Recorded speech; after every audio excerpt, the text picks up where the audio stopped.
महाराष्ट्र सरकारनं मराठा आरक्षणाबाबत काढलेल्या अधिसूचनेनंतर छगन भुजबळ आणि मनोज जरांगे पाटील यांच्यात संघर्ष उभा राहिलाय. जरांगेंना भुजबळांनी कठोर शब्दात सुनावलंय.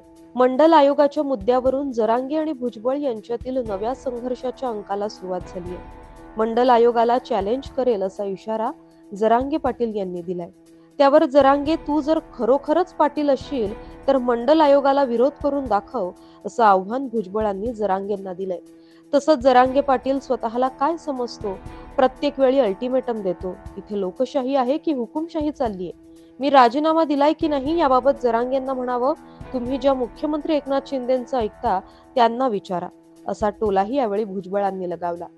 जी हिम्मत असेल ना, तू खरा पाटील असेल तर जरांगे, तू मंडल आयोगाच्या विरुद्ध जे आहे संपवून दाखव मंडल आयोग. आणि एवढी तरी तुला अक्कल पाहिजे की तुला ओबीसी म्हणून आरक्षण पाहिजे आणि त्या ओबीसी आरक्षणाचा निर्माता हे मंडल आहे. मग तिकडे त्याला खलास करणार म्हणून सांगतो आणि मग इकडे कसं काय राहणार ओबीसी? एवढी सुद्धा अक्कल नाही त्या माणसाशी, काय बोलायचं आहे? Bureau report, Maharashtra news 24.